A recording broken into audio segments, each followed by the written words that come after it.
दो जन्म बहुत बड़ा समय होता है स्वामी। अपने पुत्र के रूप में हरि को गोद में खिलाने के लिए अब मैं और 2 जन्मों तक प्रतीक्षा नहीं कर सकती। धरा!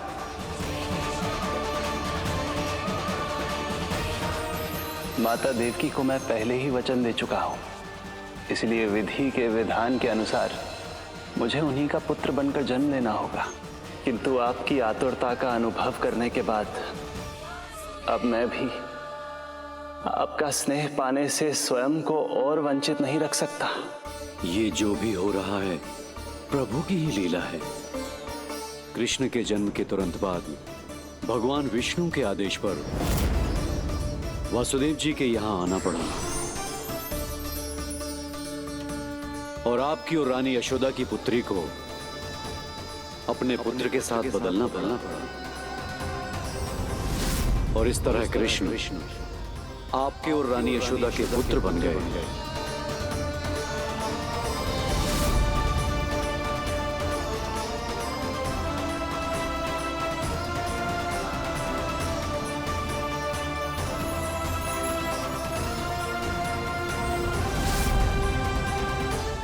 आपने सही कही थी गुरुदेव। जिस सुनने में तो वरदान ही लगता, पर इसे स्वीकार करना उतना ही कठिन। जब यशोदा को इस बात का पता चलेगा तो उसे कैसा लगेगा? अपने नाम का अर्थ अच्छे से सुनो है ना तूने? उसका हर एक अक्षर भगवान श्री नारायण से संबंधित है, जैसे उन्हीं का स्वरूप है तू। बस मैया, ये सत्य आपसे छुपा रहे, इसी कारण बाबा के लिए ये जानना आवश्यक है। फिर चाहे इसे स्वीकार करना उनके लिए कितना भी कष्टदायक क्यों ना हो। नहीं नंद, ये सत्य उन्हें आप नहीं बताएंगे। स्वयं प्रभु ने मुझसे कहा है किसी और प्राणी को इसके बारे में भनक तक नहीं लगनी चाहिए, और रानी यशोदा को तो बिल्कुल नहीं। गुरुवर, कंस के आक्रमणों की जानकारी यशोदा से पहले ही छुपा कर रखना कठिन था। अब इतना बड़ा सत्य मैं यशोदा से कैसे छुपाऊंगा? आपको छुपाना ही होगा नंदराज, यही प्रभु की इच्छा है।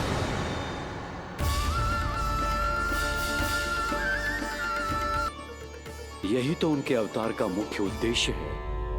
मुख्य उद्देश्य? हाँ नंदराज, नर नारायण के अवतार में अपनी तपस्या करते समय प्रभु ने जो अनुभव किया था, उसके कारण ममता के सुख का अनुभव करने के लिए प्रभु व्याकुल हो उठे थे। ऐसा क्या हुआ था? मुझे भी बताइए। हो सकता है ये बात इस सत्य को स्वीकार करने में मेरी सहायता करे। बहुत समय पहले की बात है। अनेक देवी देवता परम प्रभु विष्णु के पास बैकुंठ गए थे।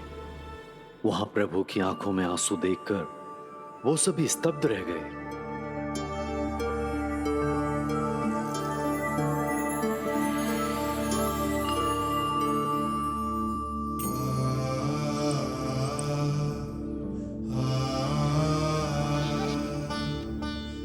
प्रभु, आपकी आंखों में आंसू?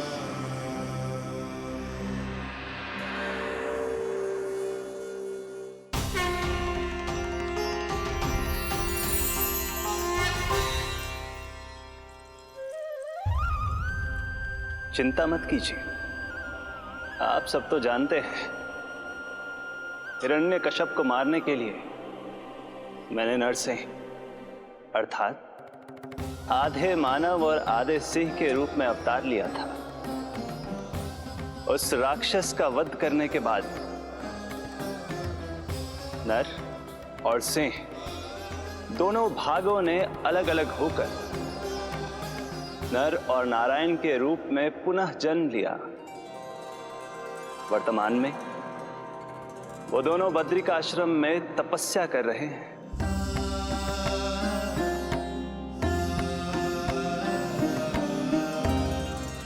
आज उन दोनों ने कुछ ऐसा देखा जिसने मुझे भी भावुक कर दिया।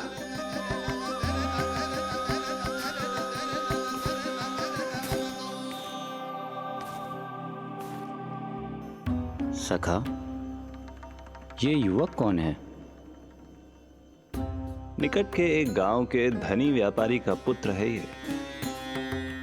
प्रत्येक संध्या वन के उस पार ये अपनी प्रेयसी से मिलने जाता है और फिर रात्रि भर उस नर्तकी के साथ सहवास करने के बाद सुबह अपने निवास को लौट आता है।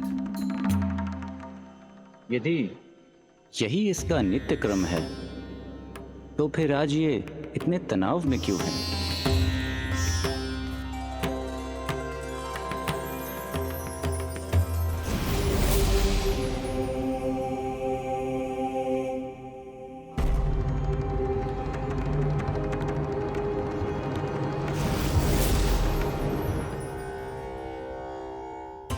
कल रात्रि प्रेम क्रिया के मध्य उस नर्तकी ने इससे पूछा, ये सबसे अधिक प्रेम किससे करता है? जब इसने कहा तुमसे, तो वो बोली, तुम्हें अपने प्रेम को सिद्ध करना होगा, अपनी मां के हृदय को, उसके तने तक। वहीं नदी किनारे प्रतीक्षा करने का निर्णय लिया ताकि वो ये जान सके कि क्या वो युवक अपनी क्रूर प्रेयसी को छोड़ेगा या वासना में अंधा होकर अपनी ही माता की हत्या करने का जघन्य अपराध करेगा। अब उसके वन पार करने का समय बीत चुका है। युवक ने विवेक का परिचय दिया है सखा। हे प्रभु, आपका कोटि कोटि धन्यवाद।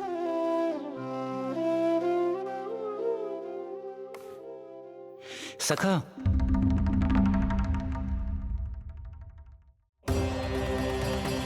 सखा मुझे बताओ, जो अकल्पनीय था कहीं वो घट तो नहीं गया?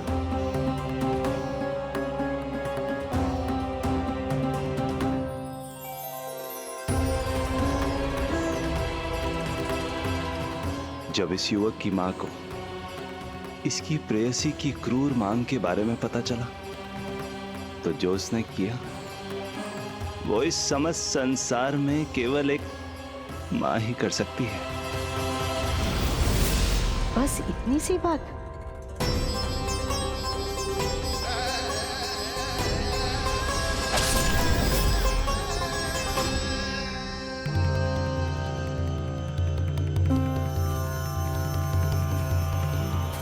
संभाल के मेरे बेटे, कहीं चोट ना लग जाए तुझे। संभाल के मेरे बेटे, कहीं चोट ना लग जाए तुझे। संभाल के मेरे बेटे, कहीं चोट ना लग जाए तुझे। ये तो उसकी मां की पुकार है। मां, मैंने क्या कर दिया मां?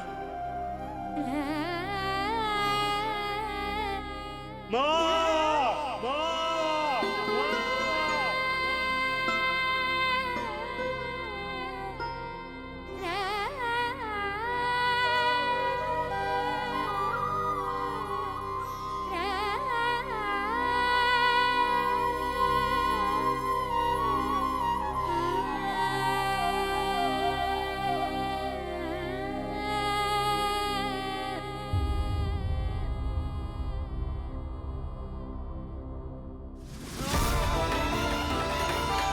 उससे ही वंचित रह जाएंगे।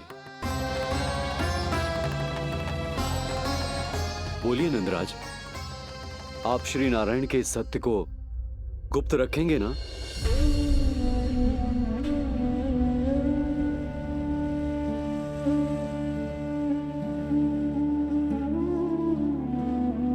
प्रभु ने मुझे कैसी दुविधा में डाल दिया है गुरु। यशोदा से तो ये सत्य मैं छुपा भी लूंगा, परंतु स्वयं से कैसे छुपाऊंगा? और बाबा होने को सुख, उसको अनुभव कैसे कर पाऊंगा? जो हो रहा है और जो भी होता है सब उनकी ही इच्छा से होता है नंदराज, इसलिए आगे का मार्ग भी वही दिखाएंगे। अब मैं चलता हूं नंदराज। राजा वसुदेव और रानी देवकी नामकरण के बारे में जानने के लिए व्याकुल हो रहे होंगे।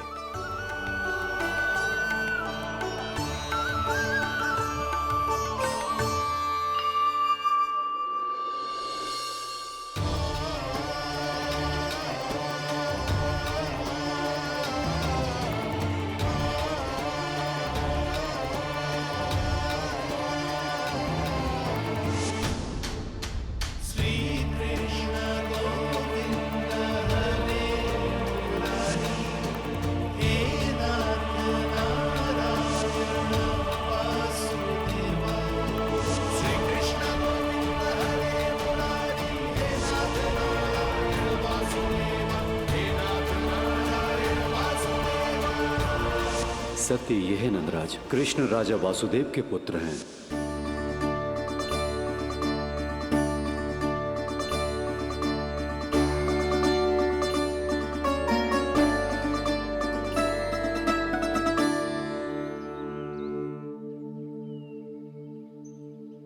नंदराज,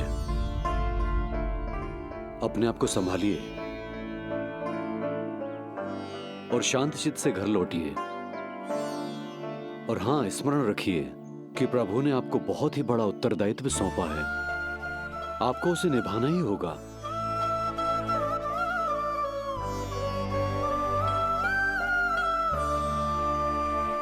प्रभु आपको शक्ति दे।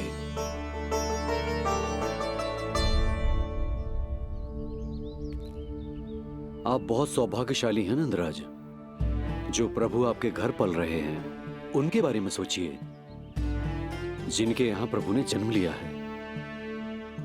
वो दोनों तो प्रभु की बाल लीलाओं से पूरी तरह से वंचित हैं।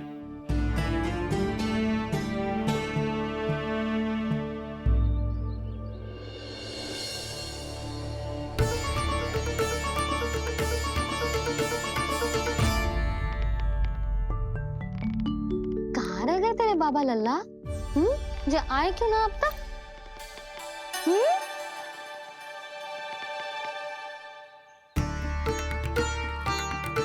मेरा लल्ला मेरा ना है, वो तो मेरे आराध्य नारायण का अवतार, और ये बात मुझे यशोदा से छुपानी।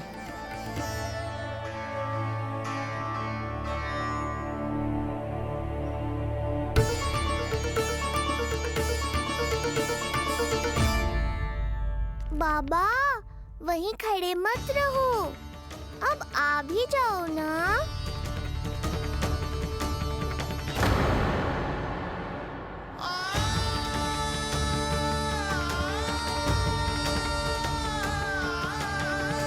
एक पग भी आगे बढ़ाने का साहस ना हो रो मेरा। हे प्रभु, आप ही बताओ, अपने आराध्य को, अपने इष्ट देव को अपने लल्ला के रूप में कैसे देख पाऊंगा मैं जानता हूँ बाबा, ये बहुत कठिन है, पर भीतर तो आओ।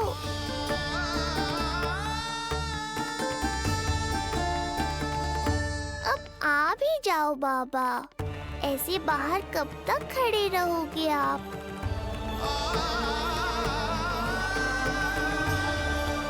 बस बाबा, बस आ जाओ भीतर, आ जाओ, आओ ना, आओ ना।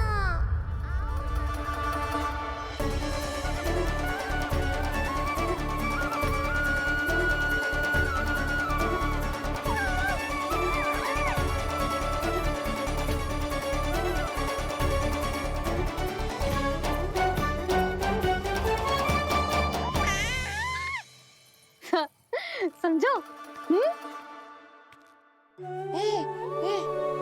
जब तू इधर उधर भाग रहा होगा तो तुझे बुलाने के लिए मैं तुझे ऐसे पुकारूंगी, कृष्ण। और जब तू शैतानी करेगो ना लल्ला, मैया को तंग करेगो, तो मैं तुझे क्रोध में ऐसे बुलाऊंगी, कृष्ण। हाँ। इसे सत्य पतो ना है, इसीलिए कितनी अच्छी तरह से मैया होने का कर्तव्य निभा रही, पर मैं अब बाबा होने का कर्तव्य कैसे निभा पाऊंगा?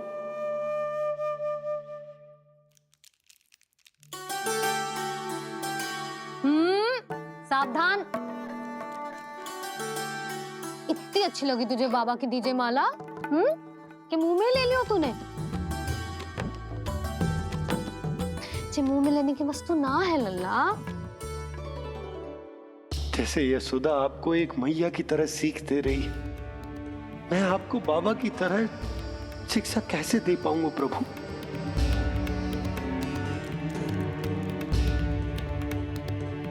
कृष्ण, अभी मना किया ना मैया ने? जे तो प्रभु को ही डांट रही है। सावधान, जो फिर से मुंह में लिया तो। यशोदा, तुम्हें पता भी है तुम किस पर क्रोधित हो रही? हाँ, अपने लल्ला पर। और किस पर? मेरे कहने का अर्थ ये है कि तुम्हें सच में पता भी है जे कौन है? स्वयं प्रभु ने मुझसे कहा है, किसी और प्राणी को इसके बारे में भनक तक नहीं लगनी चाहिए, और रानी यशोदा को तो बिल्कुल नहीं, और रानी यशोदा को तो बिल्कुल नहीं, और रानी यशोदा को तो बिल्कुल नहीं। यही कहना चाहते हो ना आप कि मैं गोकुल के राजकुमार को डांट रही हूँ? अरे पर मैया और बाबा का स्थान तो हर पद से ऊंचा होता है ना जी। माँ और बाबा को तो अधिकार होता है ना प्रेम करने का भी और भूल पर डांटने का भी। बस यही बात आपको समझनी है बाबा, फिर सब पहले जैसा हो जाएगा। मैं समझ तो हूँ जे, पर ये विचार के जे केवल हमारा पुत्र ना है, ये स्वयं नारायण का अवतार भी है, इसे अपने मन से निकाल ना पा रहा हूं मैं।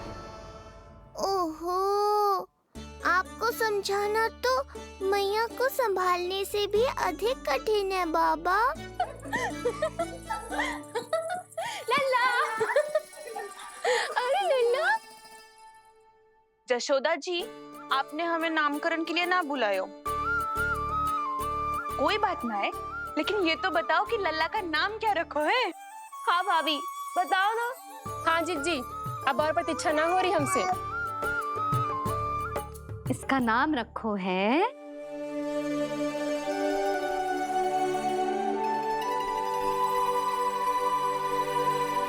कृष्ण।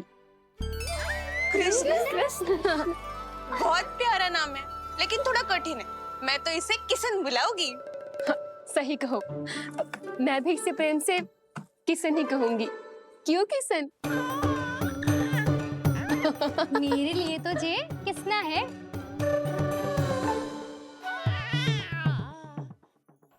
क्या कर रही हैं ये सब? बाबा, इन सब के लिए मैं केवल कृष्ण हूँ, भगवान नहीं। बस अब आप भी शीघ्र ही समझ जाओ ना ये। अरे तुम सब। हाँ हाँ, बुरा मुझे भी लग रहा है, जो सारी की सारी पहले ही दिन मेरे लल्ला का नाम बिगाड़ रही हैं। किंतु इसमें भी इन सब का प्रेम ही छुपा है, और हम सब तो प्रेम से भगवान को भी प्यारा सा नाम दे देते हैं, है ना? हाँ। सत्य तो ये है कि कृष्ण नाम बहुत अच्छा है, किंतु मैं भी अपने लल्ला को प्रेम का नाम देना चाहती हूँ। कान्हा बुलाऊंगी इसे, कान्हा बुलाऊंगी इसे, कान्हा बुलाऊंगी इसे।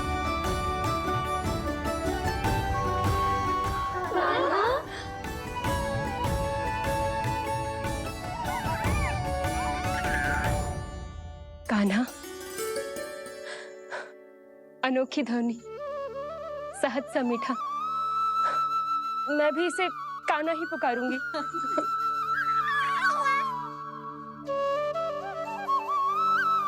आप भी बुलाओ ना इसे। आप एक बार बुला कर तो देखो, झट से पलट कर देखेगा आपको ये हमारा नटखट कान्हा। प्रभु, ये सब आपका सत्य ना जानती, पर मैं जानता हूं। अब इस मुख से आपका नाम केवल भक्ति भाव से ही निकल सकता है। वात्सल्य भाव से ना। जी की लल्ला का भी तो नामकरण हुआ था ना अपने लल्ला के साथ। हाँ भाभी, क्या नाम रखा गया है इसका? हाँ बताओ ना। हाँ भाभी बोलो ना बताओ ना जीजी। ना देखो, एक मैया से उसके लल्ला का नया नाम बताने का आनंद मैं ना छीन सकती। यदि तुम सबको कान्हा के दाऊ का नाम जानना है तो चलो सबके सब रोहिणी जीजी के पास। हाँ सही कहो। मैं अभी आई। हाँ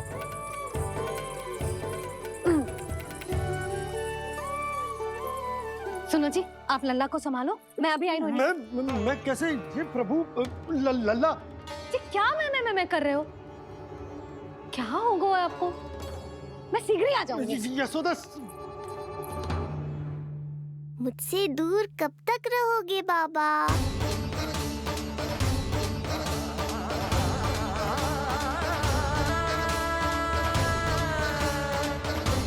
एक बार मेरी ओर देखो तो सही।